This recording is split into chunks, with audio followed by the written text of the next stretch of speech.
भरत जानते हो कैसा भाई है? उसने अपने सर पर भाई की चप्पलें रख ली पर मुकुट को ठुकरा दिया। भरत ऐसा भाई। एक पत्र लिखते राम जी, भरत चतुरंगिणी सेना लेकर के आता, पर राम जी ने कोई पत्र नहीं लिखा। पत्र तो छोड़ो, सूचना तक नहीं है भरत को कि तेरे भाई के साथ क्या हो रहा है वहां। और वो उन विपरीत परिस्थितियों में ही अनुकूलता बना रहे हैं। वो अनुकूलता हम सबको जातिवाद से, इस भेदभाव से ऊपर उठ करके बनानी होगी। कुछ नेता ऐसे हैं, मैं जिनका नाम लेती हूं तो मैं सच बताऊं मेरी आंखें अपने आप छलकती हैं। मैंने जब पहली बार लाल बहादुर शास्त्री के जीवन को पढ़ा, ऐसा किताब का कोई पन्ना नहीं था जिस पर मेरे आंसू नहीं गिरते थे। मैं उस व्यक्ति को भगवान मान के पूजती हूं। वो भी कांग्रेस में थे। मैं निवेदन आप लोगों के मध्य में कर दूं, बात पार्टी की है ही नहीं, बात केवल और केवल सिद्धांतों की है, अपने देश की है। और इस बात में बिल्कुल कोई शक नहीं है। मैं डंके की चोट पर जहां चाहो वहां कहलवा लो, ये बिल्कुल इसमें कोई शक नहीं है कि हिंदू वास्तव में खतरे में है। हर शहर से जहां थोड़ी सी तादाद, अगर 100 घर हिंदुओं के हैं और एक मुसलमान का है ना, तो मुसलमान ठाठ से रहता है, आराम से रहता है। बढ़िया कुर्ता पहन के, बढ़िया टोपी पहन के आराम से निकलेगा वो तुम्हारे सामने से।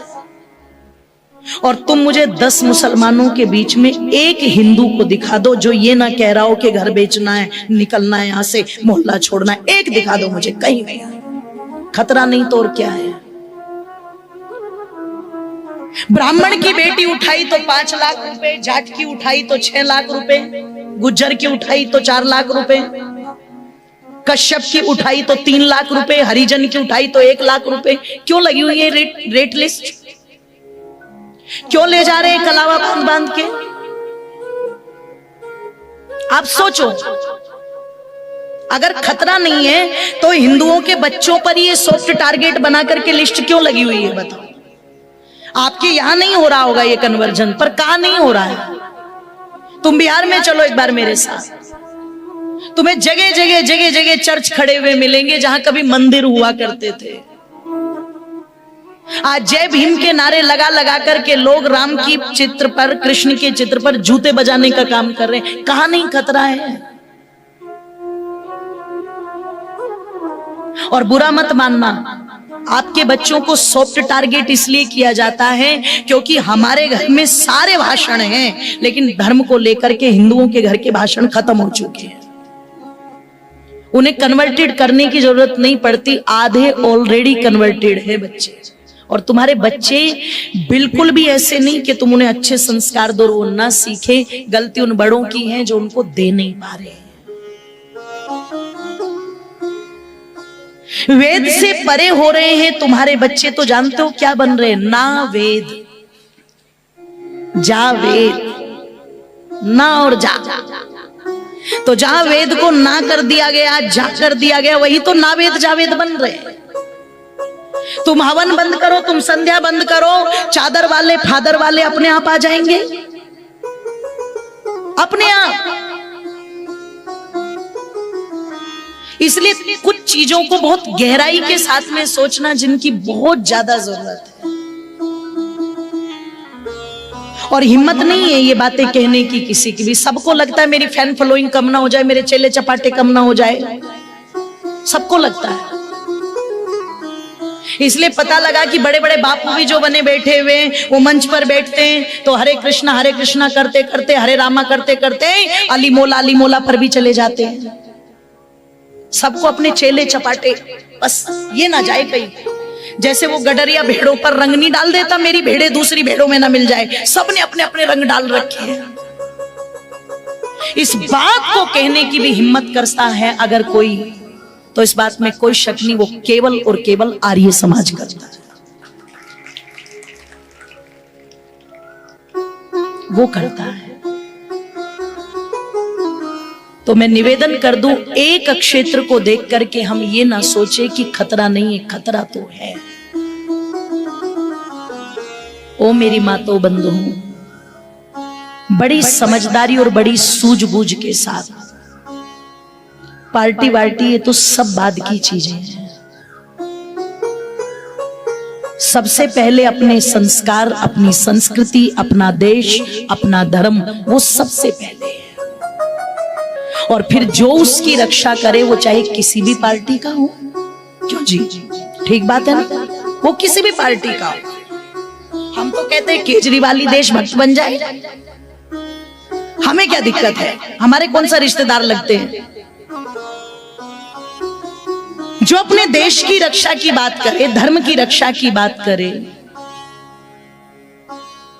मैं निवेदन कर दूं, वो हमारे लिए सम्माननीय है। लेकिन अगर कोई उत्तर प्रदेश की धरती पर खड़ा होकर के कह दे कि जो मुसलमानों की बेटी है वो तो हमारी बेटी है, और हिंदुओं की बेटियों को उठा उठा के ले गए, तो नेताजी बराबर में खड़े होके उन लड़कों का साथ दे रहे हैं कि कोई बात नहीं, लड़कों से गलती हो ही जाती है। तो ऐसे लोग नहीं हो सकते अपने, क्योंकि आप जिस कथा को सुन रहे हो, इस कथा में भी क्या है, क्या कहा गया राम जी के विषय में। महर्षि वाल्मीकि जी कह रहे हैं कि आर्ये सर्व समश्चैव सदैव प्रिय दर्शन। राम जी क्या है, आर्य हैं, श्रेष्ठ, समान दृष्टि से सबको देखने वाले हैं, इसलिए उनके दर्शन भी बड़े प्रिय हैं।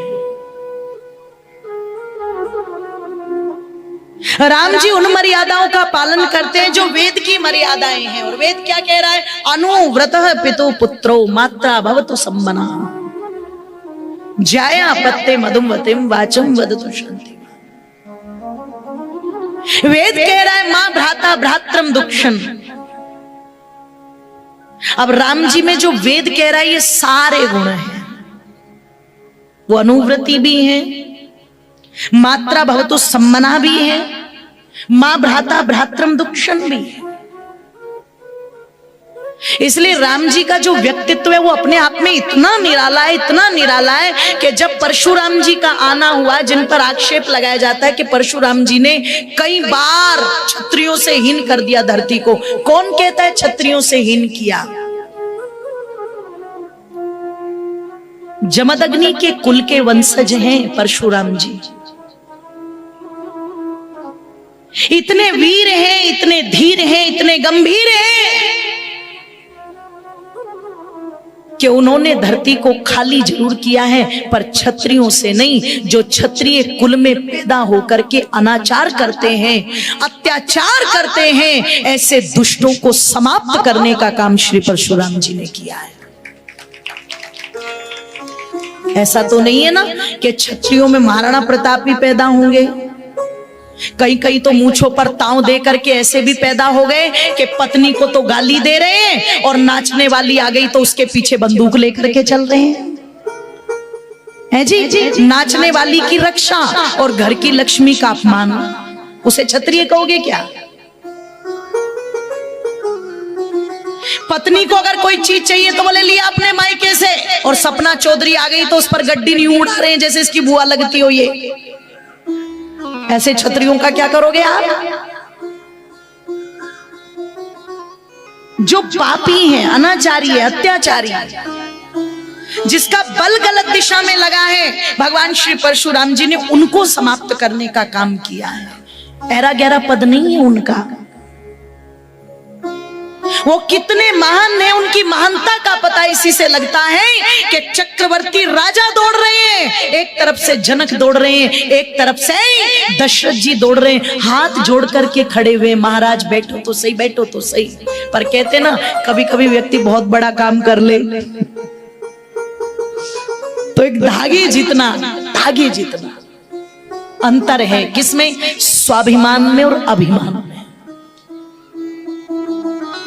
और मैं हर बार कहा करती हूं, स्वाभिमान खोना नहीं चाहिए और अभिमान, जोर से बोलो, होना नहीं चाहिए। कभी कभी पता नहीं लगता कि स्वाभिमान बोल रहा है कि अभिमान बोल रहा है।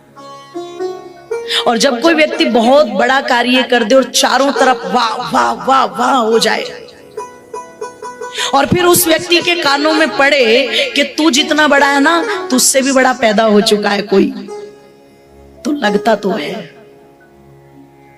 इतना नाम जिनका बल में था, इतनी गौरव गाथा जिनकी चारों तरफ फैली हुई थी, वो श्री परशुराम जी के कानों तक पहुंची कोई बात, और वो आए गड़गड़ाते हुए।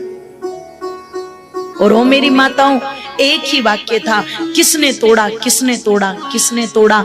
जनक जी पूछ रहे भगवान क्या हुआ, तो क्या बोले जनक, शिव धनुष को तोड़वा करके मुझसे पूछ रहा है क्या हुआ, किसने तोड़ा पिनाक। और मैं निवेदन कर दूं आप लोगों के सामने, सबका प्रयास एक ही है, किसी तरह से परशुराम जी शांत हो जाए। तो जो मैं कल कह रही थी ना कि जिनका नंबर नहीं आया था राजाओं का धनुष उठाने में, वो क्या कह रहे, लो झेलो। इसीलिए तो नहीं लगाया हमने धनुष को हाथ, हमें पता ही था कि कुछ ना कुछ मुसीबत तो आएगी। अच्छा, बिना मुसीबत के विवाह पूरे भी नहीं होते, कुछ ना कुछ तो आती है। इसलिए जो मैं कल कह रही थी ना, पूरे विवाह में बस माताएं तो हाथ जोड़ के हे भगवान सब कुछ खुशी से हो जाए, हे भगवान सब कुछ ठीक ठाक हो जाए। पता है कहीं ना कहीं से तो बिजलियां कड़केंगी जरूर।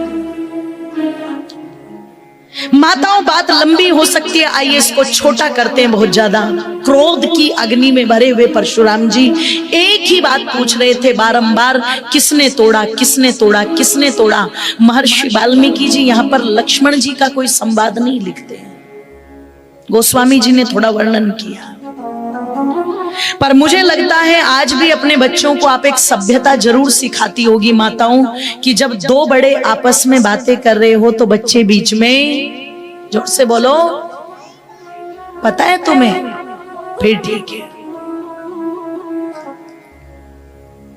आप चिंतन करना, जहां महाराज जनक हैं, महाराज दशरथ हैं, कुलगुरु वशिष्ठ जी हैं, स्वामी शतानंद जी महाराज हैं, कुशध्वज जी हैं, मार्कंडे जी हैं, श्री जाबाली जी हैं, कश्यप जी हैं, कात्यायन जी हैं, इतने बड़े बड़े ऋषि मुनियों की सभा है। वहां लक्ष्मण जी बीच में बोले, ये उचित नहीं लगता। महर्षि वाल्मीकि जी संवाद में लिख रहे हैं कि वहां पर जो बात कही गई, परशुराम जी को समझाने की बात सब बड़ों ने बोली, पर जब वो एक ही जिद किए हुए बैठे रहे कि जिसने पिनाक तोड़ा है उसे मेरे सामने लाओ, तो कहते हैं अपने पिता को देख करके, अपने कुल पुरोहितों को देख करके श्री रामचंद्र जी सच्चे आर्य दोनों हाथ जोड़ करके आते हैं, श्री परशुराम जी को प्रणाम करते हुए कहते हैं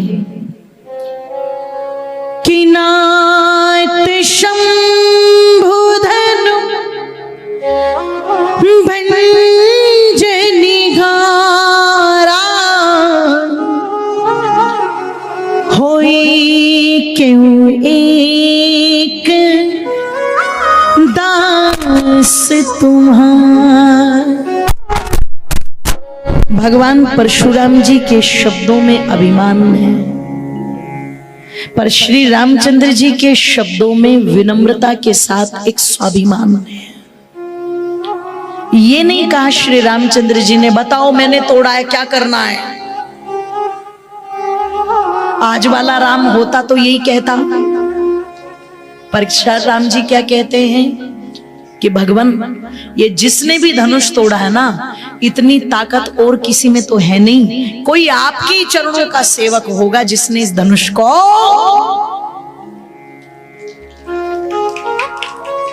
अच्छा, जब तालियां बजाना तो सलाह कर लेना पहले, ताकि एक साथ चल सके।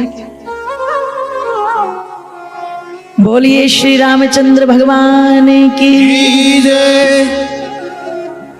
ओ मेरी माताओं, निवेदन कर रही थी, इतने मार्मिक शब्दों में ये बात श्री रामचंद्र जी कह गए, परशुराम जी समझ गए, अच्छा तुम ही हो। तो क्या बोले, शिव धनुष को तोड़ते हो और मेरे चरणों का सेवक बताते हो, क्या समझते हो धनुष को तोड़ करके? तो श्री रामचंद्र जी कहते हैं भगवान कुछ भी नहीं समझता और इसमें मेरा कोई बहुत बड़ा दोष भी नहीं है। क्यों? कि छुवे तगी टूट पिनाक पुराना, मैं कहीं तो करूं अभिमान।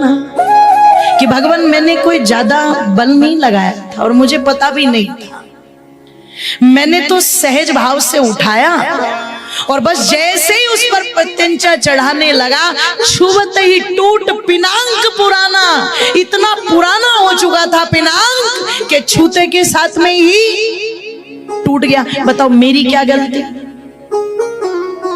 तो परशुराम जी क्या कहते हैं, पिनांक को तोड़ करके अपने आप को बहुत बड़े योद्धा समझते हो। लो ये मेरे पास जमदग्नि का धनुष है, इसको उठाओ, मेरे सिवा इसको कोई उठा नहीं सकता। अगर इसको उठा करके इस पर प्रत्यंचा चढ़ा दो तो ही मैं तुम्हें वीर मानूंगा। इसका मतलब परीक्षा कर रहे राम जी की। और एक व्यक्ति होता है जिसे दिखावे का शौक होता है, प्रदर्शन का। पर श्री रामचंद्र जी को कहा गया है राम जी प्रदर्शन नहीं है, राम जी तो प्रिय दर्शन है।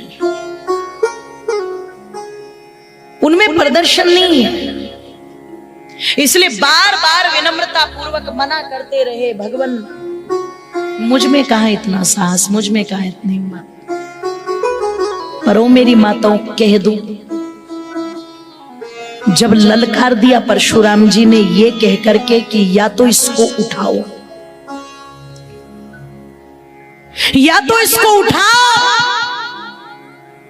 नहीं तो चारों तरफ जो ये वीरता के डंके बजवा रखे हैं ये नहीं बजने चाहिए।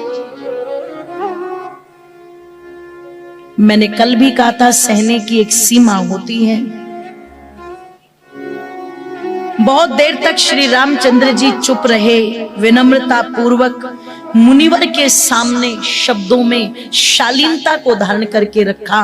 पर जब कोई रक्त को चेतावनी दे दे तो क्षत्रिय हैं। कहते हैं श्री रामचंद्र जी ने परशुराम जी के हाथ से जमदग्नि का धनुष लेकर के उठा दिया और उठा करके चिल्ला चढ़ा दिया और चिल्ला चढ़ा करके जैसे ही बाण ताना तो बाण ऊपर की ओर है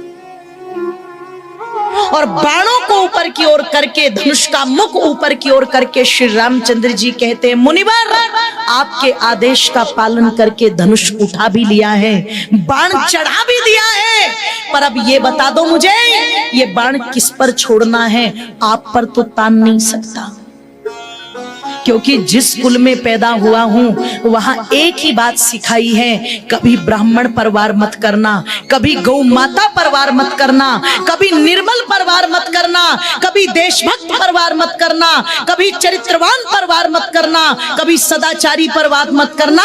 लेकिन जो दुष्ट है, वेद की मर्यादा भंग करने वाला, गौ माता का वध करने वाला, ब्राह्मण को दुख पहुंचाने वाला, ऐसे पापी को राम कभी छोड़ना मत। बताओ किस पर छोड़िए बाण? परशुराम जी का मुख कहते हैं माताओं नीचा हो गया और एक ही बात दोनों हाथ जोड़ करके कही, राम मैं तुम्हें पहचान नहीं पाया। पता नहीं किस अभिमान में भर करके आ गया था। ये जो भी कुछ हुआ है मुझे ऐसा लगता है मैंने अपने यश और कीर्ति की हत्या अपने हाथों कर ली, इसलिए तुम इस बाण को पूर्व दिशा की ओर छोड़ दो और मैं जाता हूं। श्री राम ने वो बाण पूर्व दिशा की ओर कहते माताओं वाल्मीकि जी छोड़ा और परशुराम जी अपना धनुष लेकर के जैसे आए थे वैसे ही चले गए। बोलिए श्री रामचंद्र भगवान की जय।